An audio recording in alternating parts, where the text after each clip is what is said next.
मेरे दोस्तों রাগ হয়েন না, বুঝেন, আসেন তওবা করেন। নবীর তরিকা, নবীর মোহাব্বত, আল্লাহর মোহাব্বত ভিতরে ঢুকান, আল্লাহর এশক ঢুকান, আল্লাহর রসুলের এশক ঢুকান, আল্লাহর হুকুম নবীর তরিকার উপরে চলেন। দেখেন সুখ পান না না পান, ঘরওয়ালাদেরকে পায়ে ধরে বুঝান যে দেখো আমরা পরীক্ষামূলক কয়েকদিন করে দেখি। দেখেন না, ভ্যাকসিন তো একদিনে লাগায় না, একদিনে লাগাইছে। হ্যাঁ, 1 বছর গেছে পরীক্ষামূলক ব্যবহার করতে করতে করতে করতে করতে, ঠিক না? তারপরে না ভ্যাকসিন লাগাইছে, ঠিক না? তারপরে পরীক্ষামূলক 6 মাস করে দেখেন না, 1 বছর করে দেখেন না, 2 মাস করে দেখেন না, 1 মাস করে দেখেন না। আমি তো পার্মানেন্ট করতে বলতেছি না,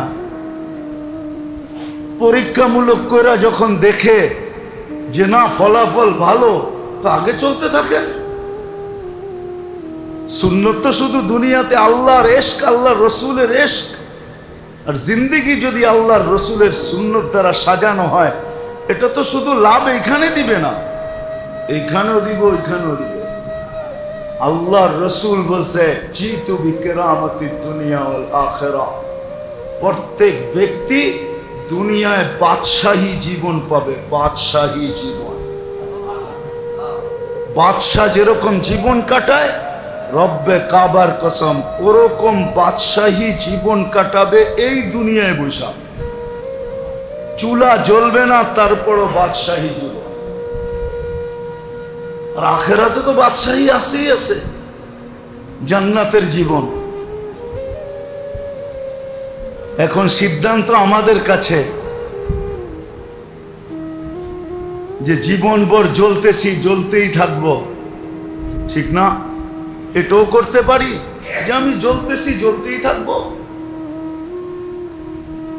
তো এইখানেও জ্বলবেন, ওইখানেও জ্বলবেন। ওইখানেও কিন্তু জ্বলন অপেক্ষা করতেছে। নবীর চোখের পানি কোনো কাজে দিবে না মনে হয়। আল্লাহ রসুল কাঁদতে কাঁদতেই গেছেন, উম্মতে এখনো কাঁদেন, এখনো কাঁদেন। শব্দ আসে না আমাদের কানে, কেউ কেউ এখনো দেখেন, এখনো কাঁদেন যে মা বিকুম, আমার উম্মতের কি হইল, কি দিয়া আসলা, আমার জীবনটা কি হয়ে গেল। বাকি ধাক্কা তো কিয়ামতের মাঠে আসেই। হাউজে কাউসারে যাইতে দেরি, ধাক্কায় বাইর করতে দেরি করবে না। ওই মন, ওই চেহারা, ওই হাত যেটা 24 ঘন্টা উম্মতের জন্য উঠা ছিল, আর কিয়ামতের মাঠে উম্মতি বলে চিৎকার দিবে, ওই নবী কিয়ামতের দিন 2টা কাজ করবে, বলবে সুফকান সুফকান লিমান গাইয়ারা বাবি, যাও দূরে সরো। যাদের এশকার মোহাব্বত আর জিন্দেগি মতো তোমার জীবন ছিল, ওদের কাছ থেকে নিয়ে নাও, আমার কাছ থেকে না। আর একটা কোরআনে আছে, রব্বি ইন্না কওমি ইত্তাখাযু হাযাল কুরআনা মাহজুরা। রব, আমার উম্মত কোরআন রেখা আসছিলাম, কিন্তু কোরআনের ধার ধারে নাই, বিদা আমিও এদের ধার ধারতে চাই না। এরা আমার ইজ্জত রাখে নাই, আমি এদের ইজ্জত রাখবো কেন, সমীহা করবো কেন? যদি মোকদ্দমা দায়ের করে দিল, রব্বে কাবার কসম বাঁচার কোনো রাস্তা নেই। আসেন তওবা করি, ঘরওয়ালাদেরকে নিয়ে শিখি। আজকাল আমাদের ঘরের ফ্যামিলি তো বড় হয় না, আগে হইতো। আগে যার কাছে ধন থাকতো, সে মানুষের কাছে ধনের দোয়া চাইতো না, জনের দোয়া চাইতো। আল্লাহ করে দোয়া করেন যেন বাচ্চা কাচ্চা বেশি হয়, আল্লাহ অনেক ধন দিছে। এখন মানুষ ধন চায়, জন চায় না। জন বোঝেন? টাকার পাহাড় দেখবেন, বাচ্চাই নেই, তারপরও টাকার লোভ যায় না। অথবা টাকার পাহাড়, বাচ্চা খালি একটা, কয়টা?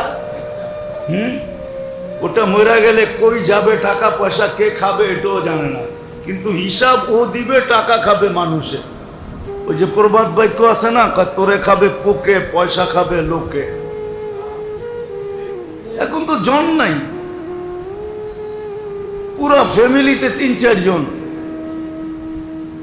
এদেরকে হাতে পায়ে তোরা বুঝান। আল্লাহর এশক, রসুলের এশক দিলে ভরেন, নবীর সুন্নত, আল্লাহর হুকুম। 60-70 বৎসর, 60-70 বৎসর। আরে ট্যানারির মোড়ে যদি গাড়ি আটকায়া যায়, জ্যামে পড়ে, তো নাকে তো রুমাল দিয়ে বসে থাকে। না কয় যে গাড়িরে পাখা লাগা, তাড়াতাড়ি এখান থেকে উড়াল দে, ট্যানারির দুর্গন্ধ আর সইতে পারি না, ঠিক না? নাকে রুমাল দিয়ে তো বসে থাকে। 60-70 বৎসরের জীবন, একটু রুমাল নাকে দিয়ে কাটাইলে কি আসে যায়? এটা ভাইবও তো কাটানো যায়। 60-70 বৎসরের জীবন, তারপরে সুখ আর সুখ, শান্তি আর শান্তি, জান্নাত আর জান্নাত। আল্লাহ আমাদেরকে বুঝার তৌফিক দে, তওবা করার তৌফিক দে। তওবা করেন, তওবা মনের থেকে আল্লাহর কাছে দোয়া করেন। আল্লাহ এদের এশক যদি দিলে থাকে, তো আপনি মেহেরবানি করে বাড়ি করে দেন। আপনার ভালোবাসা, হাবিবের ভালোবাসা আমাদের দিলে ঢুকান, চান আল্লাহর কাছে। শুধু শুধু তো কোরআন বলে নাই, ইন্নাল ইনসানা লিরাব্বিহি লাকানুদ। কোরআন চিৎকার দিয়ে বলছে, ইন্নাল ইনসানা লিরাব্বিহি লাকানুদ। ও মানুষ, তোর মতো অকৃতজ্ঞ কেউ নাই। ওই আল্লাহ ডাকে, ওর জন্য ডাকে। নামাজ তো ইবাদত না, নামাজ শুধু ইবাদত না, নামাজ হলো সুস্থতার মূল মন্ত্র। যেইভাবে পড়তে বলছে ওইভাবে পড়লে, আমরা তো সময়ের জন্য ওইভাবে পড়তে পারি না।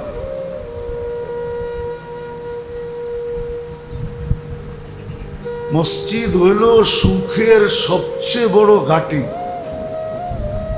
কিন্তু যতক্ষণ থাকতে বলে অতক্ষণ তো থাকতে পারি না। যতক্ষণ থাকতে বলে মসজিদে, অতক্ষণ তো থাকতে পারি না। তো সুখ কোত্থেকে পাবো?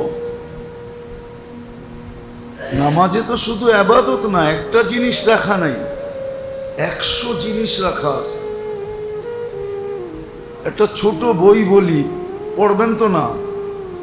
ফাজাইলে সাদাকাত পড়া দেখেন, নামাজের চ্যাপ্টারে যায়।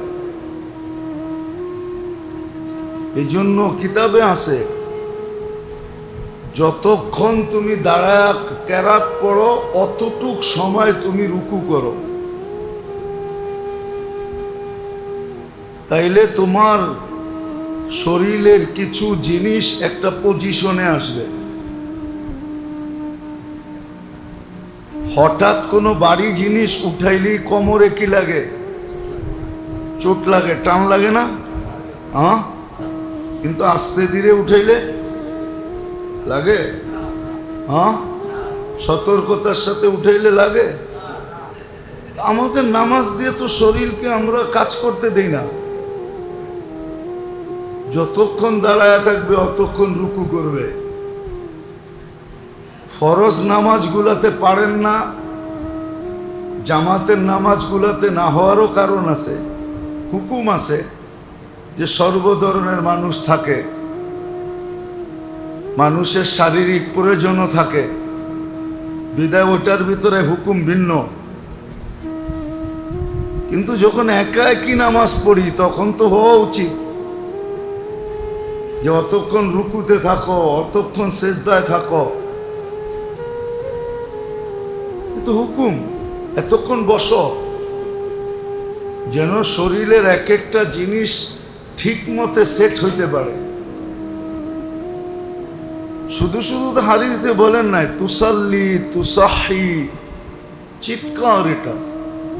নামাজ নামাজের মতো পড়া দেশ, দেখ সুস্থতা তোকে দিবেই দিবে। তুসাহি তুসাল্লি তুসাহি, নামাজ নামাজের মতো পড়া দেখো, সুস্থতা তুমি পাবেই পাবে। আবার উদাহরণ দিয়ে বুঝাইছেন। সাহাবীর কাহিনী আছে, আবু হুরায়রা রাদিয়াল্লাহু তাআলা আনহু পেটের ব্যথায় ফুটবল হয়ে গেছে। আল্লাহ রসুল জিজ্ঞাসা করছে, আবু হুরায়রা কাতরাইতেছো কেন? ফুটবল হ্যাঁ। বলছে, ইয়া রাসূলুল্লাহ পেটে ব্যথা। বলছে, কুম ফাসাল্লি, ওঠ নামাজ পড়। তো উনি উঠে নামাজ পড়ছেন। জিজ্ঞাসা করছেন, এখন কি অবস্থা? তো বলছে, ইয়া রাসূলুল্লাহ ব্যথা যে ছিল এটাও ভুলে গেছি, এমন সুস্থ হয়ে গেছে। বুঝাইতে আমরা পারি না, আসলে আমাদের কাছে জাদু নাই। তো যেটা বুঝাইতেছিলাম যে আজকে যে জীবনের আঙ্গিনায় বা জীবনের ভিতরে কোনো সাইডে কোনো আঙ্গিকে সুখ যে নাই, কারণটা কি? আলহামদুলিল্লাহ ঢাকা শহরে যারা বাস করে, ঘরে তো সুখের সবকিছু রাখা আছে না? রাখা নাই? কম বেশি সুখের উপকরণ রাখা নাই? হ্যাঁ, আগে তো ঢাকায়ারা শুধু পাতিল দিয়ে ঘর সাজাইতো, ঠিক না? আবার রাগ হয়ে যায় কিনা, ছোটবেলা তো এটাই দেখছি, ঘর সাজাইতো কি দিয়া?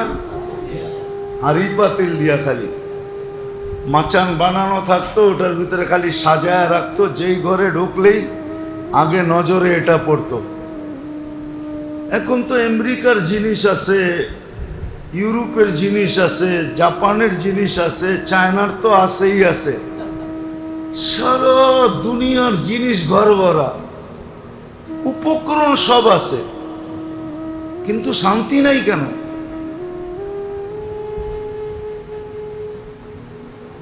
দিনের ভিতরে 100 ফোন রিসিভ করলে 99টেই শুনি, হুজুর দোয়া করেন, বড় অশান্তিতে আছে। আজ পর্যন্ত তো একদিন বলল না কেউ যে হুজুর একটু শুকরিয়া আদায় করে দিয়েন আল্লাহর কাছে, আল্লাহ বড় সুখে রাখছে। এরকম একটা ফোন তো এই জীবনে পাইলাম না।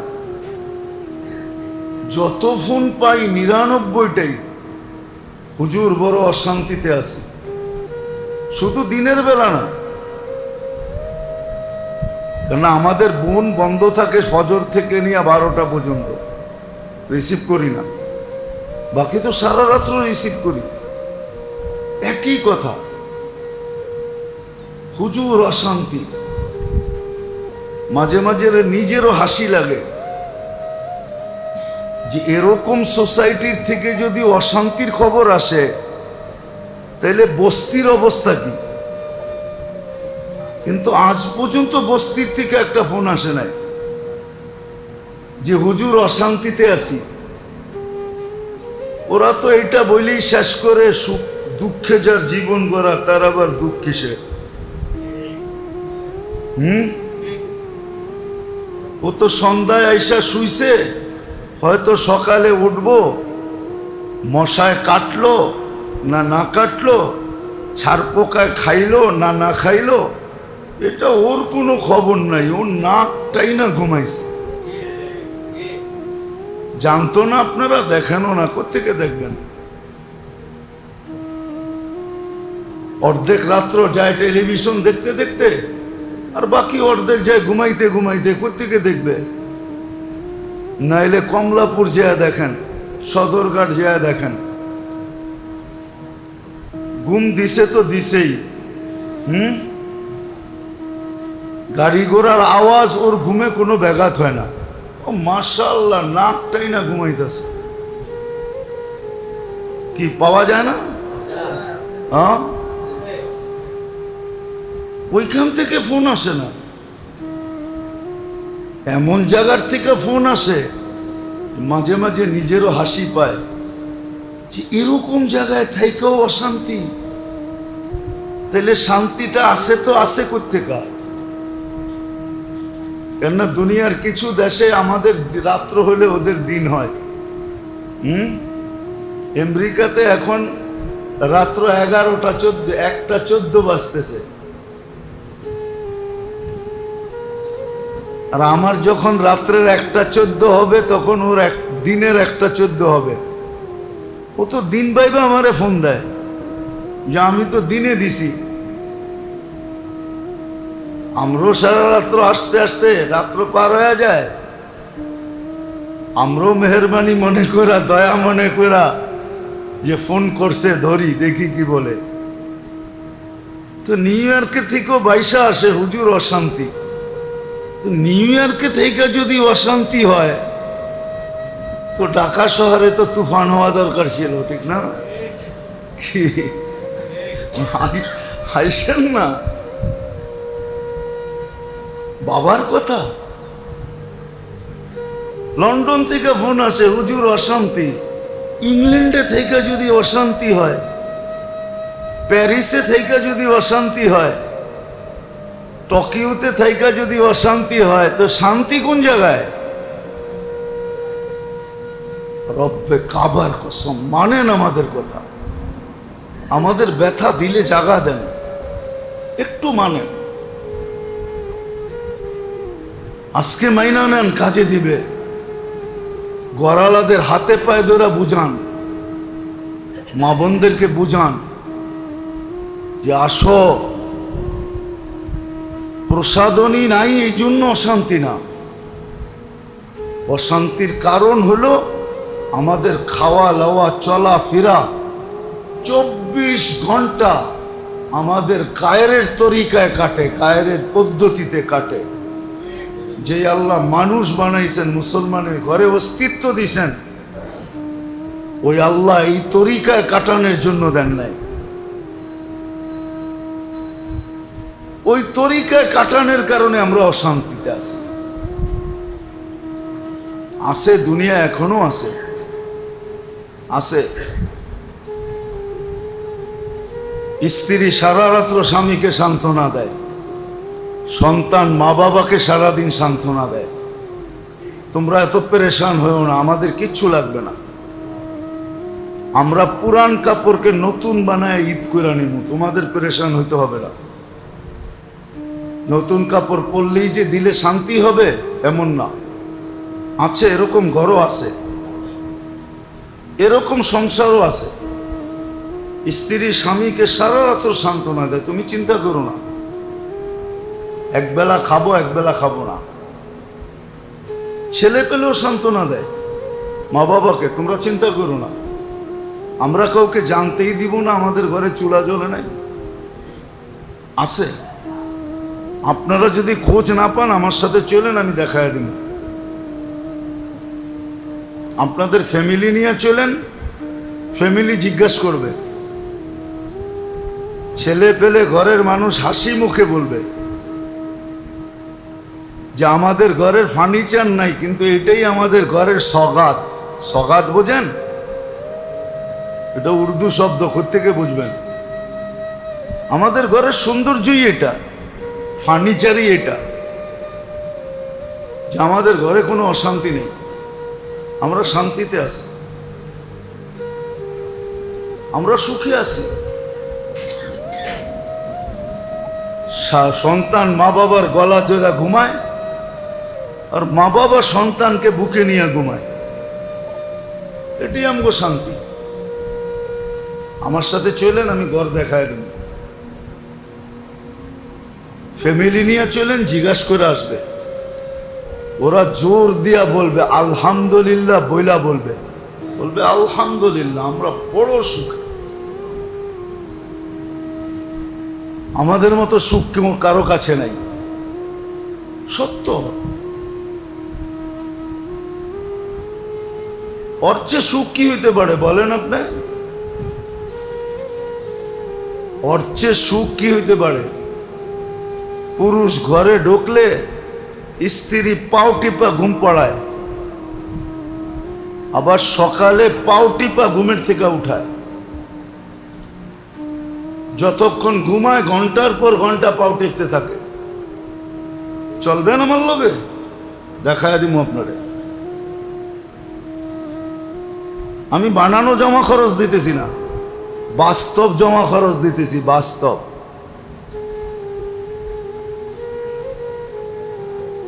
আর এই কথা বলে আলহামদুলিল্লাহ তোমাকে পাউটে বা ঘুম পড়াইতে পারতেছি, তুমি ক্লান্ত হয়ে আসো, এটা আমার সৌভাগ্য। চলবে না আমার লোকে? দেখায় দিমুনিয়া, ঘরের ফ্যামিলি নিয়ে চলেন, দেখায় দিমু। আর অধিকাংশই তো 99% বলবে আমার বাপে কি তোমার কাছে বিয়া দিছে তোমার চাকরানি হওয়ার লেগা, পাও টিপার লেগা? ও তো পাও টিপতেছে আর বলতেছে সোনা সৎকা করার সওয়াব কামাইতেছি আমি। আমার সৌভাগ্য, তোমার আগে মরতে পারলে তোমার হাত দিয়া জান্নাতে চলে যাবো, তুমি দোয়া করবার আমি জান্নাতে যাবো। এই জন্যই কিন্তু এত পেঁচায় গোছায় বুঝাইতেছি আপনাদেরকে।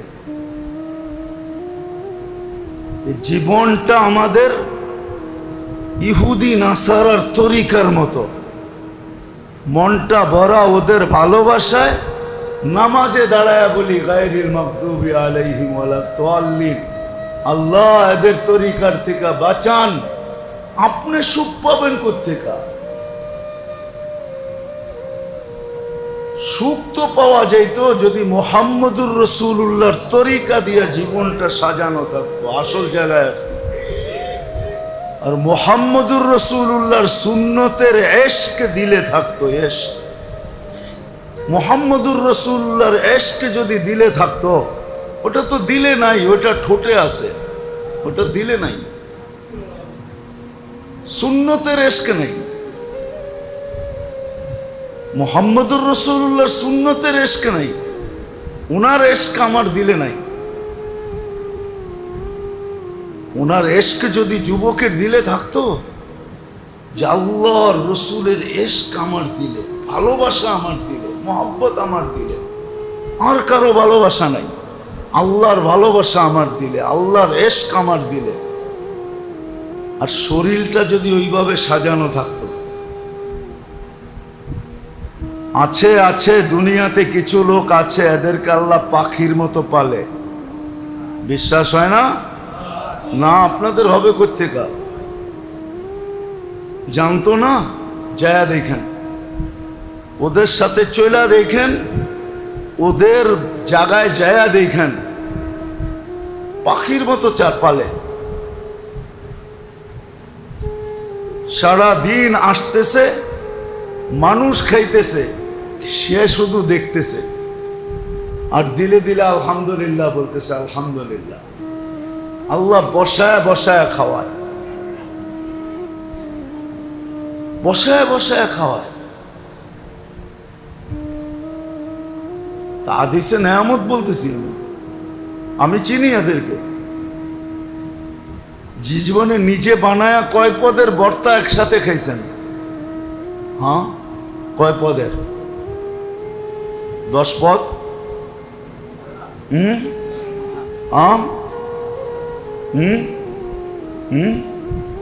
আমার সাথে চলেন, দেখায় দি মনে। 20 পদ নিচে আসবে, উপর বেশি আসবে, শুধু ভর্তাই, বাকি তরকারি বাদ দিলাম। আমি দেখায় দিব নিয়ে আপনাকে।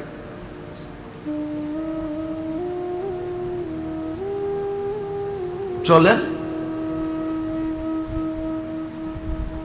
এই জন্য মেরে দোস্ত, আসেন বিবেকের পর্দা খুলি, বিবেকটা কাজে লাগাই, বুদ্ধিটা কাজে লাগাই। কোথায় লাগাইতেছেন? আর অশান্তির আগুনে জ্বলতেছি। জমিনের অগ্নিগিরি ফাটে না তো এই জন্যই, ফাটার তো কোনো প্রয়োজন নাই, কেন প্রত্যেকের দিলটাই তো একটা অগ্নিগিরি। ও মাটির অগ্নিগিরি ফাইটা কি হবে? সমুদ্রের নিচের অগ্নিগিরি ফাইটা কি হবে? হাদিসে তো আছে, বাইন তাহতাল বাহরি নারুন, কিতাবে আছে, সমুদ্রের নিচে আগুন আর আগুন, মাঝে মাঝে 2-1টা ফাইটা ওঠে, পুরা ওঠে না। ওঠার দরকারটা কি? আরেকটা বললে তো রাগ হয়ে যাবেন, ঠিক না? বলমু? হ্যাঁ, এখন তো আর শকুন দরকার হয় না, কেননা শকুন তো আগে মরাটা খাইতো, পচাটা খাইতো, গলাটা খাইতো, ঠিক না? এখন তো আমরা সারাদিনই পচা, গলা, মরা সব খাই, ঠিক না? হ্যাঁ, নাইলে মাঝে মাঝে কি জানি একটা সংস্থা আছে না সরকারি, ভোক্তা অধিকার না জানি কি, হ্যাঁ, ভোক্তা অধিদপ্তর আছে না, মাঝে মাঝে কাপ্তান বাজার যে মরা মুরগি বেচে, এটা ধরবে কেন? ধরে না? ধরে না? হ্যাঁ ধরে। হ্যাঁ, ছাগলের জায়গায় কুকুরের গোশত খাওয়াবে কেন? ঠিক না? গরুর জায়গায় ঘোড়া খাওয়াবে কেন? ঠিক না? কেন? এখন শকুন বলে আমার তো দরকার নাই, আমি যেটা খায়া পরিবেশকে পরিচ্ছন্ন রাখতাম, দুর্গন্ধহীন রাখতাম, ওটা তো তোমরা খাইই করে ফেলো। আমার তো খাওন নাই, আমার থাইকা লাভটা কি? এই জন্য বাংলাদেশে খুঁজা শকুন পাবেন না। হাইছেন না কিন্তু? এখন তো ঘুষ খায়, সুদ খায়, সব খায়। কি খায় না? কি এমন জিনিস যেটা খায় না? শকুনের তো খাওয়ান নাই, ও করতে থাকবে। এখন তো মরা গরুও বিক্রি হয়, ঠিক না? হয় না? কুকুর বিক্রি হলে গরু বিক্রি হবে না কেন? মেরে দোস্ত, দুঃখে বলতেছে, আজকে ওয়াদা ছিল সুখের, কিন্তু সুখ নাই। কারণ বলে দিলাম, বিজাতির এশকে আমাদের দিল ভরা, শরীরটা ওদের সাজসজ্জায় ভরা। ওই সাজে সাজে, ওই সাজে সাজে, ওই সাজে সাজে। কটাক্ষ করতে চাই না, কটাক্ষ করতে চাই না, কটাক্ষ করতে চাই না। মা বোনরা আবার রাগ হয়ে যাবে। স্বামী কি স্ত্রীকে 24 ঘন্টাই মেকআপে দেখে? কি কোন রূপে দেখে? স্বাভাবিক রূপেই তো দেখে, ঠিক না? হ্যাঁ, কি সত্য তো? তাহলে ও বিয়েতে মেকআপ করে গেল কেন? অনুষ্ঠানে উদ্দেশ্য কি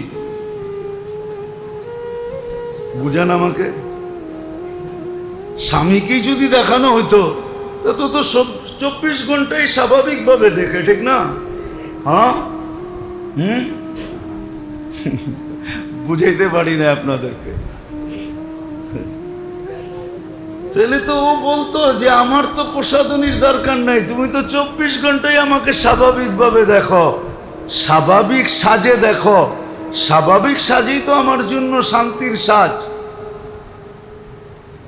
মেকআপ তো আমার জন্য শান্তির সাজ না, ওটা তো কয়েক ঘন্টার জন্য সাজ, ঠিক না?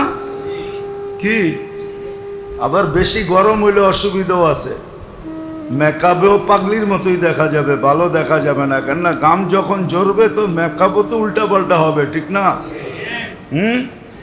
ওই যে মেয়ে বলে লিপস্টিক লাগায় আসছে, তো লন্ডনে যাওয়ার আগে বাবাকে বলতো পাপ্পা, তো পাপ্পা বলতে তো ঠোঁট 2 বার লাগে, পাপা, ঠিক না?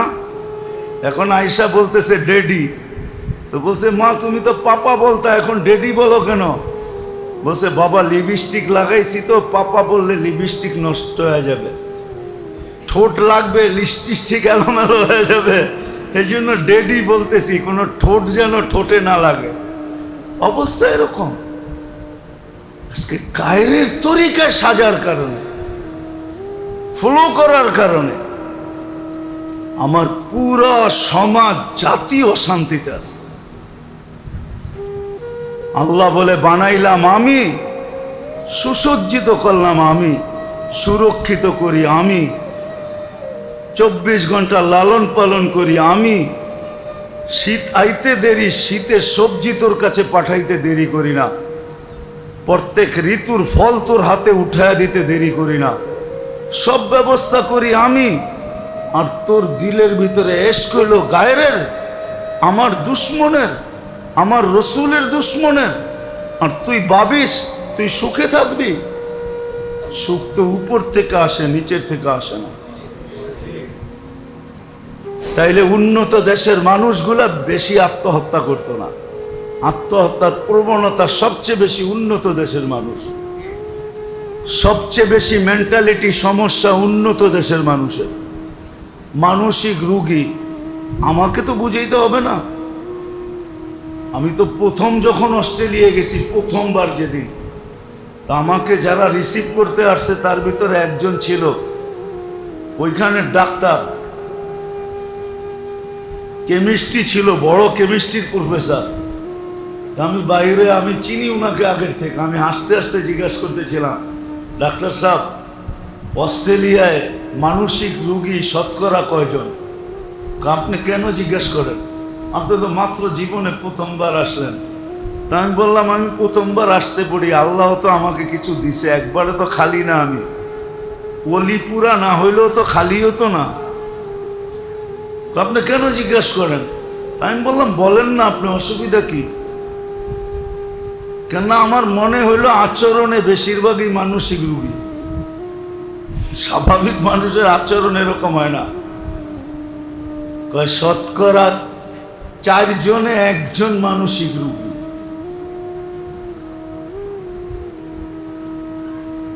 দেখান, নেটে সার্চ দেন। দুনিয়াতে সবচেয়ে বেশি ওষুধ বিক্রি হয় টেনশনের। কি? কিসের? বিশ্বাস হয় না? হ্যাঁ না, মনে হয় না।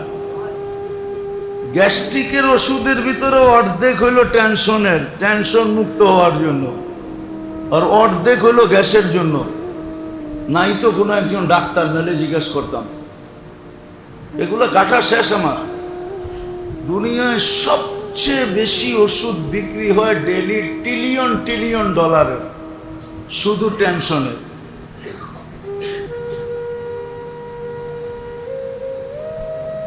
ওরা সবচেয়ে বেশি টেনশন যুক্ত, টেনশন মুক্ত না।